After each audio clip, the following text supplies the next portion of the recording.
Well, first I'll tell you how I deal with the hater. Mm-hmm. And this has never not worked.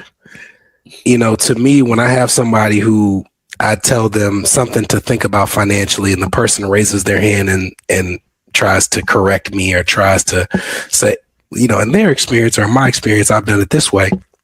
I always just say, that's the beautiful thing about finances. There's a million ways to get where you're trying to go.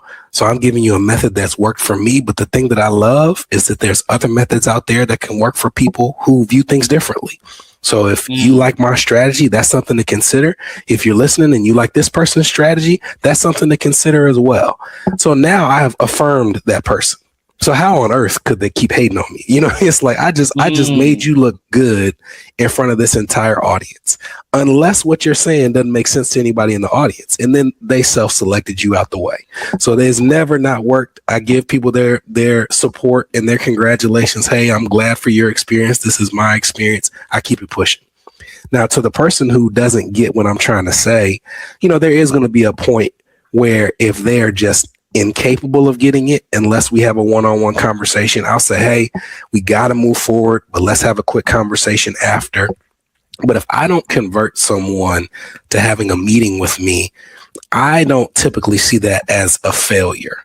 As a matter of fact, a lot of the rooms that I'm in, I'm talking to an audience that's not necessarily my ideal client. Because I do so many presentations about basic financial literacy, it is not uncommon for me to be in a room where the people from an earning capacity are not necessarily someone that I would work with. Great income, but not necessarily someone who fits our target client. But to me, I still bring the same energy to the room. I still want to make sure I do a great job. And if nobody sets an appointment, I focus more on what was the general response of the audience. Do they want me to come back? Have they referred me to someone else to go speak there? Because to me, if I'm going to a church or if I'm going to a community center or if I'm going to, like an employee retreat and I'm talking to people in the department where they just don't earn what our clients earn, to me, I'm still going to bring it as hard as I can, because that's what leads to other opportunities. And to me, I just have never been in a position where me doing really, really well in front of an audience has not led to something. Oh, yeah. I definitely have stories of dealing with people who, because the way that I work when I'm working with people, I have a calendar, right? And the way I see it is, if you click on my available calendar link and there's availability, I don't care how much money you have. Go ahead, set the meeting. I don't care if we've ever done business before in the past. Go ahead and set the meeting. And I've had people every week on my calendar, and we talking about the same stuff. And and if I had to bet any money, I would say they don't have any money, right? But I do ask the questions, and they do tell me, right? I'm more of a farmer instead of a hunter when it comes to selling. But those same people, now I'm not going to say 10 out of 10, but overwhelmingly, I would say 8 out of 10 of those people, you'd be surprised where they are 2 years from now. You'd be surprised the people that they introduce you to. You'd be surprised when they start making quote unquote good money, and they remember how you spent time with them when they didn't have it. And so that said, what is your definition of good money, and how can good money be dangerous? Well, I mean, good money to the individual is anything where you can put yourself in a position where you have some surplus. So, I'm earning enough to have a little left over at the end of the month, and now I'm trying to figure out what to do with it. The danger comes where the more money you make, you start to run into different conversations that you didn't have to have at lower incomes. So, for example, you talked about showing less income on paper. One example would be, you might tell someone who makes less than $250,000 as a couple to put their money in CDs, for example, right?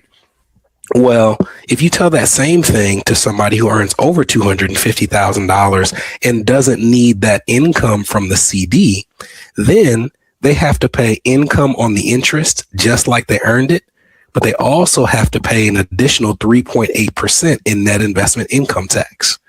So they're getting taxed because they make so much that they're dealing with a completely different penalty than someone who earns less. Another example would be someone who earns, let's say they earn $15,000 a month and they're trying to get disability insurance and they sign up for a policy at their job. Well, their policy at their job may say, we're going to replace 60% of your income in the event you're disabled up to a max of, say, $5,000 a month. So that means that if I earn $15,000 a month, I'm not getting my full 60% replaced if I'm disabled. They're stopping me at 5. I earn so much that my limit goes above what my group policy will pay. So if you don't know this and you're disabled, you're sitting there thinking you're going to get 60% of $15,000 a month. And in reality, you're getting $5,000 a month. Now, if you made $6,000 a month, that'd be great. But if you make $15,000 a month and got to go to 5, that's a harder thing to do. So there's all types of examples, whether it's taxes, whether it's estate planning, whether it's insurance, where the more you make, there are these pitfalls that if you're not aware of them, you'll be unprotected or you'll be overtaxed or you'll just miss out on opportunities because no one made you aware. Mm-hmm. Absolutely. I know it's a lot of people who are the first ones to make over 6 figures in their family, 6+ figures, 6-7 figures. And just like you said, what ends up happening is, and a lot of this keeps getting connected back to childhood, right?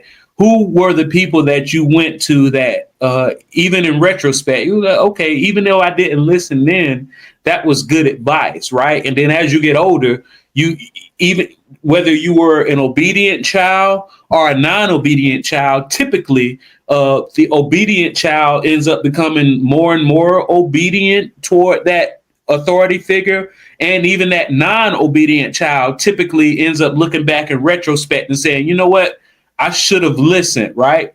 But as you get older and your income increases, that person that you have that experience with that always gave you the best advice, now all of a sudden, when it comes to finances, their best advice a lot of times is the worst advice because they've never made as much as you've made. And because like you said, they're going to say, oh, yeah, put that money in that CD, not realizing that they got that extra tax coming on, not realizing that they have these extra pitfalls that arise.